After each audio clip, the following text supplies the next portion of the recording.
Unifatec Especial.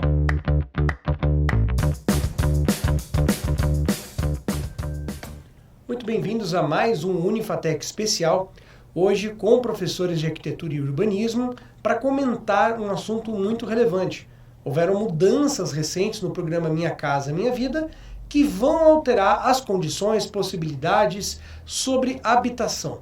Você que está pensando aí se tem que financiar um imóvel, como que isso está funcionando, como isso vai ser, trouxemos acadêmicos que vão nos ajudar a entender esse assunto melhor. Para isso estamos com os professores da Unifatec de arquitetura e urbanismo e vou pedir que eles tenham a honra de se apresentar. Olá todo mundo. Eu sou Marcele, professora Marcele, sou arquiteta e urbanista, sou mestre em planejamento urbano, estou fazendo doutorado em planejamento e gestão de territórios e tenho aí uma experiência, tanto na atuação profissional de planejamento urbano, de gestão urbana, e também acadêmica na pesquisa em planejamento, em políticas públicas urbanas, enfim. Então, estamos aí, tô na Unifatec já. Na verdade, eu sou velha nova, que eu faço a brincadeira. Eu entrei em 2019, fiquei durante um período, saí e aí voltei esse ano novamente aí para compor o quadro docente do curso de arquitetura e urbanismo da Unifatec. Olá, eu sou o Rafael Kalinowski, prazer estar aqui com vocês. Eu também sou bacharel em arquitetura e urbanismo pela Universidade Federal da Fronteira Sul, mestre em planejamento urbano quase junto com a professora Marcele na Universidade Federal do Paraná, e atualmente eu faço doutorado em gestão urbana na PUC Paraná, aqui em Curitiba, e também trabalho com a Prefeitura Municipal de Curitiba nos cursos de pós-graduação dos servidores municipais. E atualmente o que eu mais tenho trabalhado são com estudos de mercado imobiliário, especificamente habitação de mercado e de moradia produzida como investimento aqui em Curitiba e nas metrópoles brasileiras de forma geral. Perfeito. Então, o que a gente tem de realidade hoje, existe o programa Minha Casa Minha Vida, então, de forma muito, muito reduzida, ele é um programa que facilita a questão da habitação. Caso você esteja de fora, o Brasil ele tem um grande déficit de habitação, habitacional. O que isso quer dizer? Não temos casas suficientes para a demanda. Tem mais pessoas que querem morar do que residências disponíveis. Então eu queria pedir que vocês explicassem para a gente rapidamente o que é esse déficit e o que é o programa Minha Casa Minha Vida. Até vou fazer uma mini correção, na verdade, na sua fala, porque se a gente fala em termos de habitação, se a gente fala em termos de imóveis construídos dentro do nosso contexto, a verdade é que não falta casa para ninguém. O que falta é o acesso para as classes mais populares, que as classes baixas, as classes que estão, famílias que estão em situação de pobreza, que elas possam acessar boa parte desses imóveis, que elas consigam ter uma moradia adequada, uma moradia que tenha aí atendimento de infraestrutura básica, que seja uma moradia segura, para a reprodução da vida. Então, o que a gente tem o que isso quer dizer, o que eu estou falando, A gente tem um nível de especulação imobiliária e uma detenção, por parte de poucas pessoas em termos do imóvel urbano adequado, e por outro lado a gente tem famílias que estão buscando seus próprios meios acesso à moradia. E aí que a gente tem as favelas, que a gente tem toda essa questão. Então, o déficit habitacional propriamente dito é essa falta de moradia adequada, na verdade, é a falta de pessoas estarem habitando imóveis adequados como moradia permanente, para a sua vida, para a reprodução do seu dia a dia, enfim. Então, é nisso que a gente fala do déficit. E aí vale também dizer que há pelo menos aí uns 4, 5 anos, existe uma outra categoria também, em situação das moradias, que são as inadequações domiciliares, A Fundação João Pinheiro, que é uma fundação mineira, que ela é bastante respeitada nesse sentido das pesquisas a respeito da situação habitacional no Brasil, passou a adotar essa nova categoria de inadequação domiciliar, Porque quando a gente fala em déficit, a gente está falando de uma nova moradia. É necessário ter um imóvel, é necessário ter uma nova moradia. A moradia que a família está hoje não é adequada, ela não pode permanecer mais lá, por N motivos, Então, a gente precisa de uma nova moradia. Isso se enquadra na categoria de déficit. A inadequação são aquelas moradias em que é possível permanecer. Porém, a moradia ela ainda não está 100%, né? Ou seja, ela não tem acesso à infraestrutura, não tem esgoto sanitário, não tem acesso à rede de abastecimento de água, ou, por exemplo, ela tem alguma situação de não tem caixa d'água, que é algo muito comum, não tem banheiro, tá? É muito mais comum do que parece. Mas a família pode permanecer naquele imóvel. Ele ainda tem algum sentido de adequação. Então, a gente chama que é uma inadequação, ou seja, a gente pode fazer melhorias para melhorar a qualidade de vida daquela família. Então, hoje a gente trabalha com esses dois lados. A volta do Minha Casa Minha Vida, né, ela traz uma grande expectativa nesse sentido. Então, o Minha Casa Minha Vida, ele foi um programa lançado, né, pelos governos do PT, lá no início da década de 2000. É um programa que veio muito com esse intuito de melhorar a qualidade de vida da população que não tinha acesso à moradia, né? Mas a gente sabe também, e existem inúmeros estudos nessa linha, de que no final das contas foi um programa que muito mais serviu ao mercado e a tentar fazer com que o Brasil não fosse assolado pela crise imobiliária e pela crise econômica que veio, né, lá por 2008, enfim. Acabou que deu bastante certo, né? De fato, exatamente pela robustez do programa e por todas as possibilidades que ele ofereceu, ele acabou dando aí um respiro para o país no sentido econômico da coisa. E aí a gente sabe que ele não resolveu o problema habitacional brasileiro, né? E aí, com o fim do governo, na verdade já antes, né? O programa ele já foi perdendo fôlego, ele foi perdendo força, né? Até que a gente chegou numa completa interrupção de programas habitacionais. Então, acabou programas habitacionais para as classes mais baixas, que são as que mais precisam de algum nível de subsídio e de incentivo para conseguirem acessar a moradia, né? E a gente teve uma interrupção, um hiato, de fato, e com, né, a nova gestão, né, a gente teve aí uma esperança mesmo de que houvesse esse resgate. E eu digo que, assim, o que dá para perceber, e até mapeando movimentos sociais e todo esse movimento por trás dessa volta do Minha Casa Minha Vida, é que, ao mesmo tempo que quer retornar, existe uma pressão para que não volte nos mesmos termos de antes, né? Ou seja, que exista, de fato, um combate aí a toda essa problemática da moradia a nível Brasil. Mas eu falei demais, acho que o professor Rafael também pode falar um pouquinho.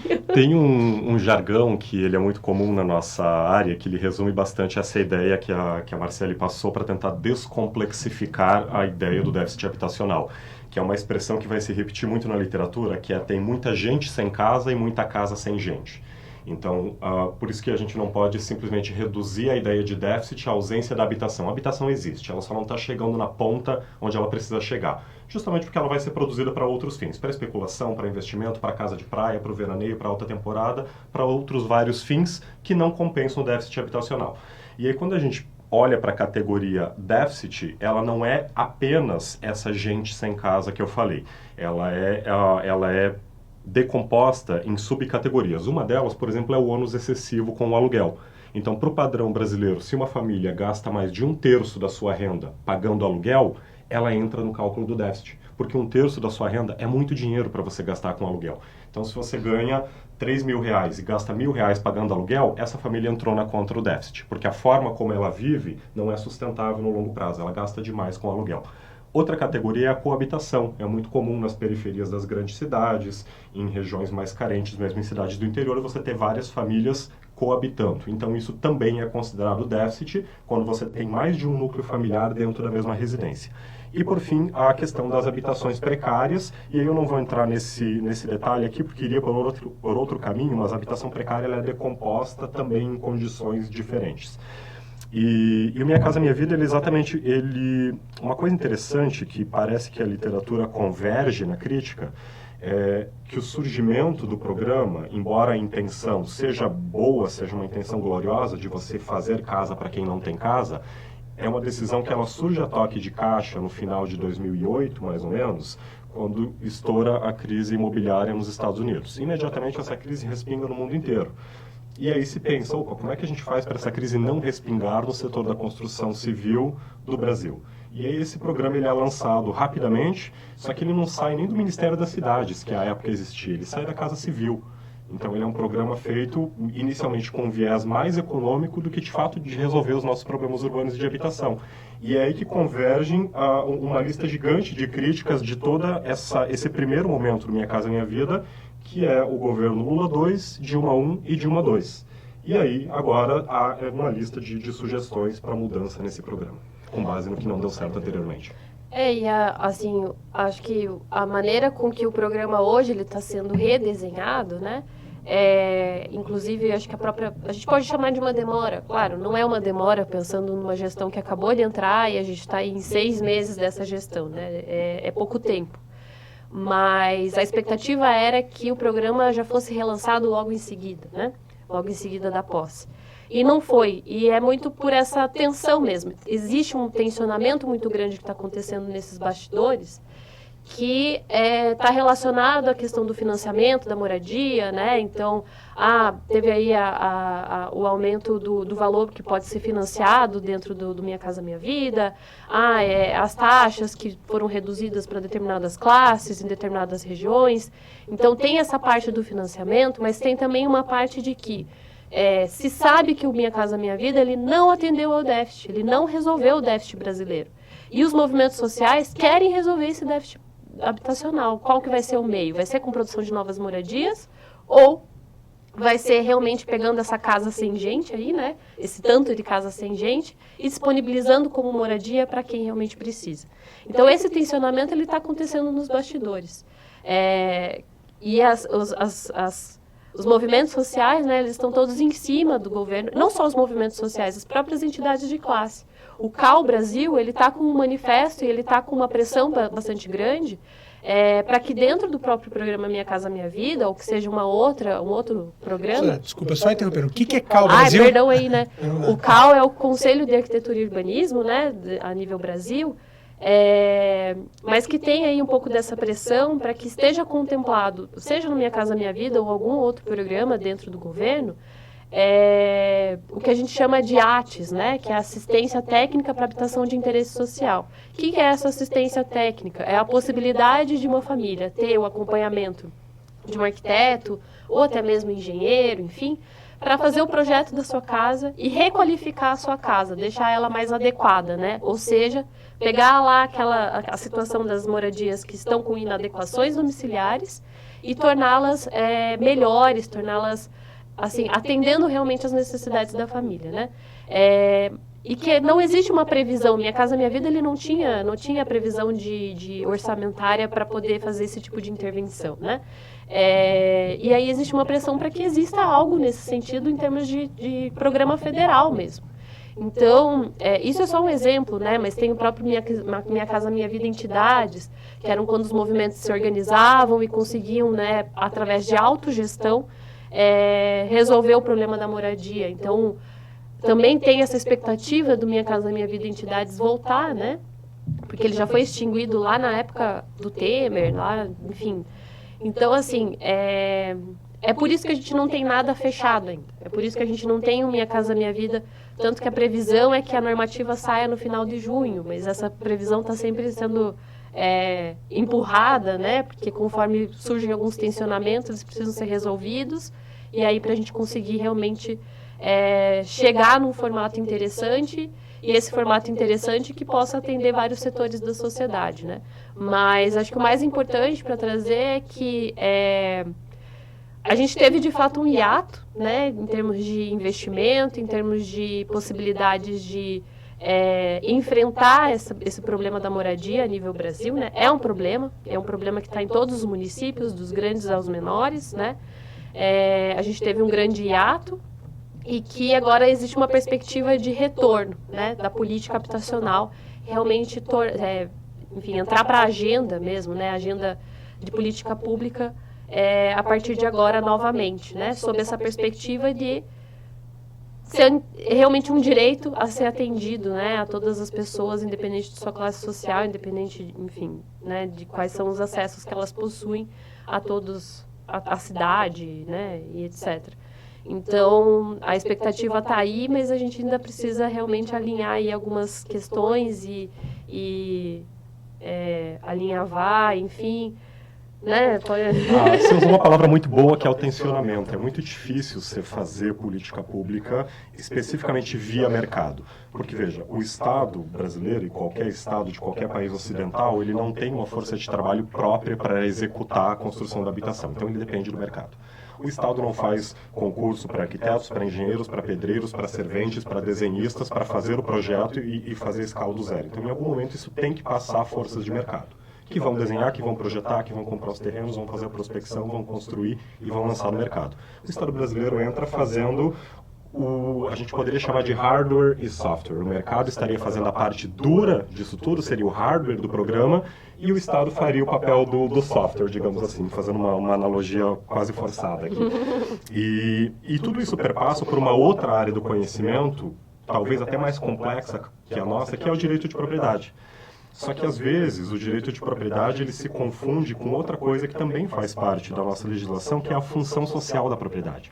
Então, a gente não está, de forma alguma, aqui querendo dizer que você não pode ter uma segunda casa de praia se você tem condições para isso. Mas a questão é, qual é a função social que essa sua segunda propriedade, onde ninguém mora, e talvez ela é ocupada 2 ou 3 meses no ano, qual é a função social que ela cumpre? Nenhuma. Então, a questão da função social da propriedade ela perpassa todas as etapas dessa discussão.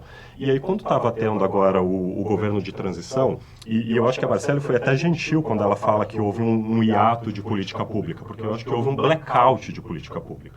Então, a gente ficou 4, 5, 6 anos absolutamente sem discutir política pública, ou pelo menos sem discutir com racionalidade.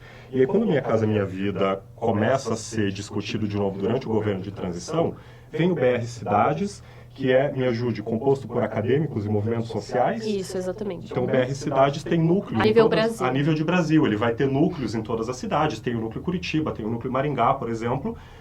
E o BR Cidades, ele consegue entender a base do problema, porque ele não está lá numa cadeira bonita em Brasília olhando para o problema de forma teórica. Ele está olhando para o problema na base. Então, ele tem uma compreensão muito mais apurada do que está acontecendo. E ele envia uma carta. A organização envia uma carta para o governo de transição, fazendo uma lista de tudo que não deu certo nas primeiras gestões do PT com Minha Casa Minha Vida, justamente por ser um programa bastante inclinado a questões de mercado no contexto do pós-crise de 2008. E aí, algumas das coisas que eu me lembro de cabeça aqui dessa carta que eu vou listar é, por exemplo, dizer, olha, tem que parar de fazer a alocação desses empreendimentos na periferia da cidade. Porque o que o Minha Casa Minha Vida fez entre 2008 e 2015, mais ou menos, foi construir muitos conjuntos habitacionais de faixa 1. Para quem não conhece, o faixa 1 é aquele que é mais subsidiado pelo governo federal, onde o cidadão paga menos juros pelo financiamento. Ou nenhum. Só que a alocação desses conjuntos habitacionais ela sempre foi muito ruim, ela sempre foi desconectada de onde tem universidade, de onde tem emprego, de onde tem saúde, de onde tem comércio, de onde tem pavimentação, internet, luz, água, telefone, de onde tem tudo que a gente precisa para viver. Então, você fazer um empreendimento desses a 50 quilômetros do centro de Curitiba resolve o problema de que você deu o teto para a pessoa, mas você dificulta o dia a dia da vida dela, que vai ter que ficar se deslocando por dezenas de quilômetros. Você tirou a cidade dela. Então, não adianta você dar a casa e tirar a cidade. E esse foi, na minha percepção, na minha análise pessoal, o principal problema que as 3 últimas gestões anteriores do PT fizeram aí, que deixaram acontecer no Minha Casa Minha Vida. E o BR Cidades agora ele vem com uma proposta diferente. Por que a gente não olha mais para os terrenos que estão vazios no centro da cidade e não faz essa habitação lá no centro, onde já tem essa infraestrutura? Porque se você tem que estender todas essas redes de infraestrutura lá para longe da cidade, isso gera um gasto muito grande. E esse gasto é um gasto público. Então você tem que pavimentar, levar luz, água, telefone, tudo aquilo que eu listei antes. E do município, uma distância muito longa. Para o município, é para o caixa do município que cria esse problema. Então é um problema que o governo federal criava para os municípios naquele momento. É claro que era a nossa primeira experiência, pelo menos no século XXI, fazendo política habitacional numa escala tão grande. E outra coisa que o BR Cidade expõe nessa carta é a ideia do retrofit, uma palavra que também cabe uma explicação para quem não conhece. O retrofit é uma palavra que a gente pegou aí emprestado do inglês e ela consiste em você trabalhar com edificações abandonadas nos centros das cidades para dar novos usos para ela. Vocês devem lembrar de um edifício que caiu em São Paulo em 2018, depois de um incêndio, ele era ocupado irregularmente por pessoas que não tinham casa. O BR Cidades vai propor que a gente olhe para essas edificações abandonadas e pense em política pública habitacional dentro dessas edificações que já estão em lugares bem localizados e bem infraestruturados. Basta a gente pensar em quantos prédios abandonados estão ali no centro de Curitiba, na Presidente Faria, por exemplo, onde passa o nosso transporte biarticulado de massa, e o edifício não tem uso nenhum. E acho que até agora pegar um termo, na verdade, que o professor Rafael trouxe e que é muito válido para a gente pensar acho que não só a política pública relacionada à habitação, né, mas todas as políticas públicas que estão centradas em território, né, quando a gente fala de espaço, quando a gente fala de lugar, que é a ideia da função social, né? A função social é um termo que surge aí na nossa legislação, na Constituição de 1988, que fica muito vago, né, ainda, se fala sobre a função social, mas pouco se sabe como cumpri-la, e aí a discussão ela é gestada, né, durante aí alguns anos até sair no Estatuto da Cidade, e que outra legislação também brasileira, né, enfim, mas que também, sendo bem honesta, não fala exatamente como se cumpre essa função social, mas ela é um termo muito importante, porque a partir do momento que a gente se propõe a viver em sociedade, a gente não pode fazer aquilo que a gente bem entende, né? A gente não pode fazer aquilo que a gente acha que dá na telha e beleza, as consequências são só sobre mim. Não, existem consequências que vão respingar em todas as pessoas do nosso entorno. E aí, acho que para explicar um pouco como funciona essa função social, eu vou fazer uma analogia bem porcaria aqui, mas é que eu acho que é interessante, que é o seguinte: imagine que nós três aqui temos cada um terreninho em algum lugar na cidade. E aí cada um vai fazer lá a sua casinha. E a gente está vivendo numa cidade que não tem lei nenhuma, né? Uma cidade que cada um pode fazer o que bem entender. Os dois aqui decidem que vão fazer só aquilo que cumpre as necessidades que são deles. Eu preciso de uma casa com 2 quartos e uma garagem. Eu também. Beleza, fez uma casa de 2 quartos e uma garagem. Eu também quero uma casa de 2 quartos e uma garagem. Só que eu quero um quarto que tenha, assim, um pé direito de 30 metros. O que é o pé direito, né? A altura interna da casa ali. Eu quero 30 metros. Beleza, vou lá e faço. Ignorei completamente como que o sol batia, né? Como que batia o sol, os ventos, todas as situações. Ignorei. Não tô afim, eu posso fazer o que eu quero. A casa de vocês nunca mais pega sol. A casa de vocês agora fica cheia de mofo. Não tem mais nada.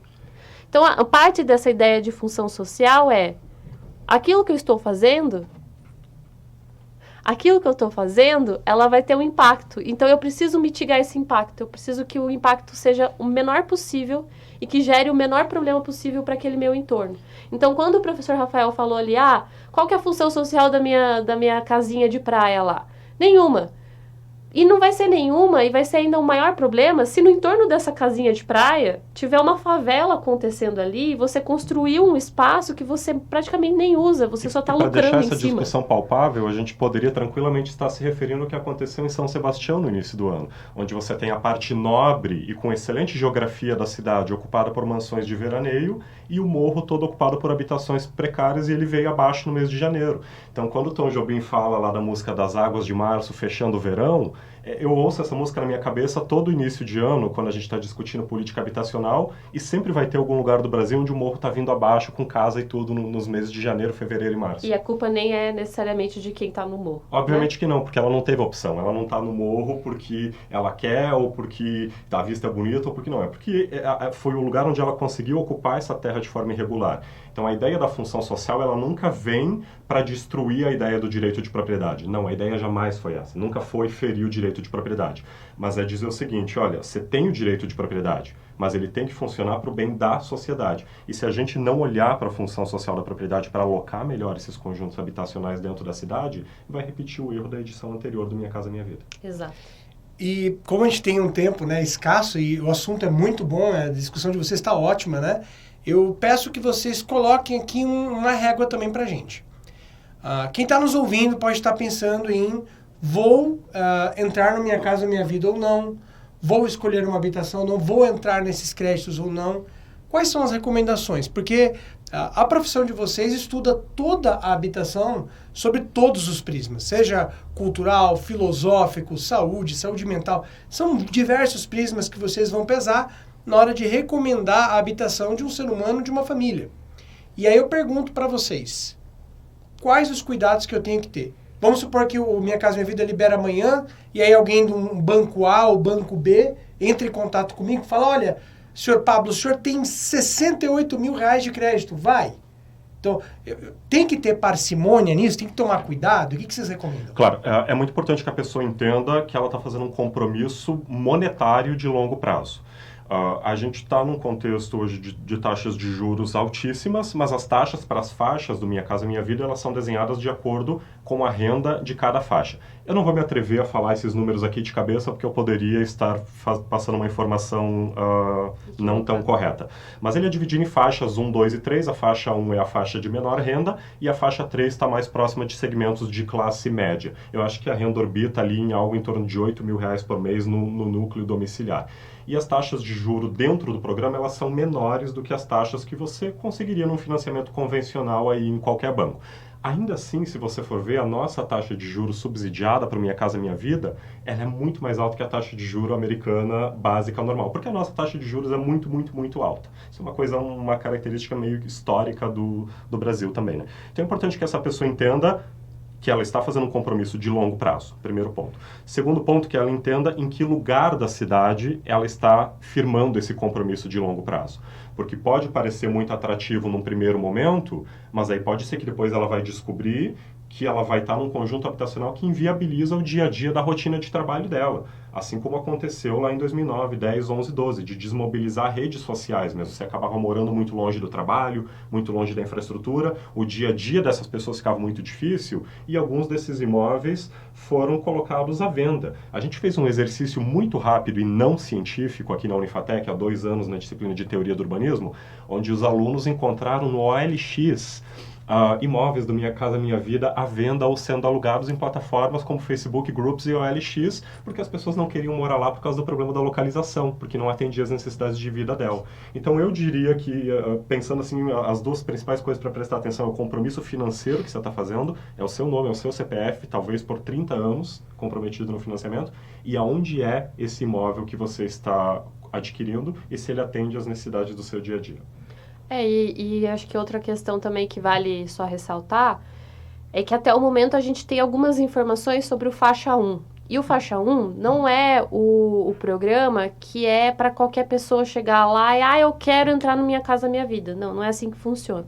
O faixa 1 é exatamente aquele que está atrelado à política pública habitacional, está atrelado a outros programas, está atrelado a outras condicionantes para que a pessoa possa ser contemplada dentro do programa. Condicionantes que podem ser específicas para cada município. É importante ressaltar, porque as realidades de um país continental são muito diferentes. Exato, porque aí é o que está atrelado à execução da política pública municipal. Então, ali a gente vai ter um recorte de faixa de renda, a gente vai ter uma questão de avaliação social, avaliação socioassistencial, né? Ou seja, um trabalho junto com as secretarias de assistência social, enfim, dos municípios. Então, não é qualquer pessoa que vai chegar lá, eu quero pegar o menor financiamento. Não, não é por aí. Então, também está atrelado a outras questões. E aí, são essas outras questões que também ainda não estão claras. O que está se falando muito é realmente sobre a questão de financiamento dentro do Minha Casa Minha Vida. E os outros tipos de financiamento, as outras categorias, a gente ainda está aí conhecendo e descobrindo um pouco mais do que deve vir daqui em diante para o programa a nível federal. Então, bacana, mas ainda tem muitas coisas para a gente tentar entender o que vai acontecer. Perfeito. E para a gente encerrar, além de pedir as considerações finais de vocês, queria que vocês, nas considerações, comentassem, né? Muitas pessoas que estão nos acompanhando em áudio, em vídeo, não têm noção que a arquitetura e urbanismo cuida do urbanismo. Pensa que o urbanismo é só um nome, quando na verdade é algo muito maior. Então eu gostaria que, além das considerações finais sobre o Minha Casa Minha Vida e os cuidados, vocês falassem um pouco para a gente da importância do urbanismo também. É muito comum, Pablo, quando eu pego um Uber e você conversa com o motorista de Uber, o motorista pergunta o que você faz. Eu digo, eu sou arquiteto e urbanista e a minha especialização é na área de urbanismo. Aí o cara vai comentar algo do tipo assim, então tem que resolver o trânsito dessa cidade, porque o trânsito está muito ruim. É um comentário muito comum. Aí eu digo, não, mas isso é engenharia de tráfego, isso é outra área de conhecimento diferente. Quando a gente fala de urbanismo, a gente está falando da forma como as pessoas se aglutinam aglutinam no espaço. O que é que a gente precisa para viver juntos no espaço? Que é uma característica da nossa espécie, viver em grupo, né? E viver em sociedade. Então a gente precisa de espaço público, a gente precisa daquela lista extensa de infraestruturas que eu falei antes, luz, água, internet, etc. E a gente precisa de qualidade de vida. Só que a gente vive num sistema onde as pessoas têm direitos sobre a propriedade. E esse direito precisa ser respeitado. Para você ser dono e ter direito dessa propriedade, isso demanda uma questão financeira. A gente está falando de um bem, o bem imóvel, ele não é solvável, quer dizer, ele é difícil de ser adquirido porque ele demanda uma soma muito grande de dinheiro. A maioria das pessoas não tem essa soma de dinheiro à pronta entrega. Logo, a gente depende também do sistema de crédito para tudo isso funcionar. O que o urbanismo tenta é encontrar, se é que é sequer possível, um ponto de conciliação entre todas essas variáveis dentro de um sistema estabelecido, no nosso caso, na nossa Constituição. Tem países que vão ter nuances diferentes, vão ter uma ideia diferente da função social de propriedade, uma ideia diferente do direito de propriedade. Você vai ter países onde a terra vai ser propriedade do Estado e o uso é direito do cidadão. A gente tenta encontrar uma lógica, uma engenharia por trás disso tudo para materializar as coisas físicas que o ser humano precisa para viver nesse aglomerado que a gente chama de cidade. É isso, mas a formação do arquiteto urbanista ela é muito complexa nesse sentido, né? Então, para a gente dar conta, na verdade, se a gente só pelo título em si, né? A gente está falando de 2 profissões, mas é bem da verdade que dentro dos 5 anos a gente se forma em 300 profissões ao mesmo tempo, né? Porque a gente tem que fazer todas as discussões que estão relacionadas ao espaço, de uma maneira geral. E esse espaço ele pode ser uma sala ou esse espaço pode ser um estado, um país, né? Então, a gente entra nessa discussão a esse nível de engenharia.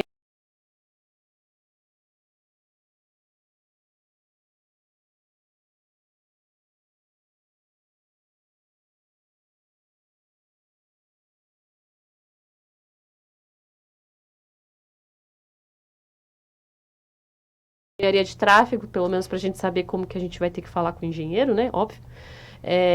A gente vai falar sobre mobilidade, a gente vai falar, enfim. Então, são N temas, N assuntos, N coisas que entram dentro da nossa formação, né? E essa complexidade, ela é muito legal, ela é muito interessante. Eu acho que, por mais que, por exemplo, nós 2 aqui, a gente foi para esse teórica,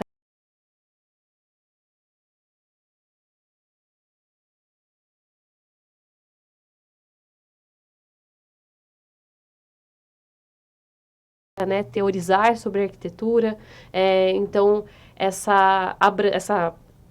esse leque de possibilidades, né, que a profissão dá, ele é muito interessante que acho que hoje dentro do nosso grupo a gente tem aí essa variedade, oferecendo essa oportunidade de demonstrar todas essas possibilidades que a arquitetura e o urbanismo traz, né? E a gente não consegue sair porque a gente não